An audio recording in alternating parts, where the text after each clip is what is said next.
কাৰ্বি আলঙত কাৰ্বি ভূমিত আহি বিহাৰীসকলে Karbi go back, কাৰ্বিসকল Chinese বুলি ধ্বনি দিব পৰা হ'ল।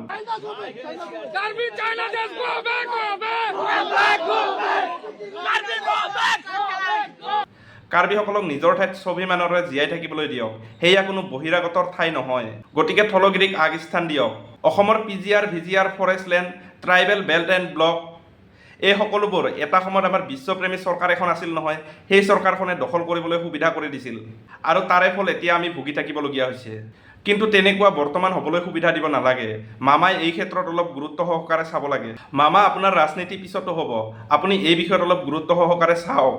আপুনি নিজে এজন অসমীয়া, আপুনি অসমীয়াৰ মুখ্যমন্ত্ৰী। এই বিষয়ত আপুনি নুবুজিলে কোনে বুজিব? বেয়া পৰিস্থিতিৰ সৃষ্টি নহ'বলৈ আৰক্ষীয়ে যি কৰিব লাগে তাৰ ওপৰত যাতে অতি সোনকালে ব্যৱস্থা কৰে। সমাধান এনেকৈ কেতিয়াও নহয়। নেপালত হ'ল, বাংলাদেশত হ'ল, নেপাল জ্বলিল, বাংলাদেশ জ্বলিল, সেই বুলি যে আমাৰ ইয়াতো হ'ব, আমাৰ ইয়াতো জ্বলিব, সেইটো গ্ৰহণযোগ্য নহয়। কোনো খিলঞ্জীয়া মানুহৰ যাতে একো ক্ষতি নহয় তাৰ ওপৰত গৃহ বিভাগে অলপ গুৰুত্ব দিয়ক।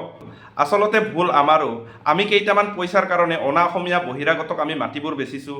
কিছুমান নিজৰ ক্ষুদ্ৰ স্বাৰ্থৰ বাবে বহিৰাগতক মাটি বেচিছোঁ, কিছুমান নিজৰ ক্ষুদ্ৰ স্বাৰ্থৰ বাবে বহিৰাগতক আমি বহুৱাইছোঁ। এটা কথা, কিছুমান নন ট্ৰাইবেল অসমীয়াই মোক বেয়া পালেও মই এই কথাষাৰ ক'বই লাগিব। আমাৰ অসমত অসমীয়া ট্ৰাইবেলসকল আছে বাবেহে অসমৰ মাটি ভেটি সুৰক্ষিত হৈ আছে। যদি আজি অসমীয়া ট্ৰাইবেলসকল নাথাকিলে হয়, বঙালী, বিহাৰী, বেংগলী, মিয়া এইসকলে মিলি পেলাই দখল কৰিলে হয়। কিন্তু অসমীয়া ট্ৰাইবেলসকলক ভয় কৰে কাৰণেহে দখল কৰিব পৰা নাই। নহ'লে বা কেতিয়াবাই বিহাৰী, বেংগলী, মিয়াৰ হাতত গ'ল হয় অসমীয়াৰ মাটিবিলাক। এতিয়াও গৈয়ে আছে। স্বায়ত্তশাসিত এৰিয়াত বহিৰাগতৰ কোনো স্থানেই নাথাকে। গতিকে বহিৰাগতক মাটি বিক্ৰী কৰাটো মই অপৰাধ বুলিয়ে ভাবোঁ আৰু দখলদাৰী কৰা সকলকো একে শাৰীতে ধৰোঁ। বেচাসকল যিমান অপৰাধী, দখল কৰা সকলো সিমানেই অপৰাধী। কাৰ্বি আলং জিলাত, পুৰণি মিকিৰ পাহাৰ জিলাত 1951 চনৰ আগত যিসকল লোকৰ পূৰ্বপুৰুষসকলে সেই জিলাত বসবাস কৰিছিল, সেইসকল লোকৰ সেই জিলাত থকাৰ অধিকাৰ আছে।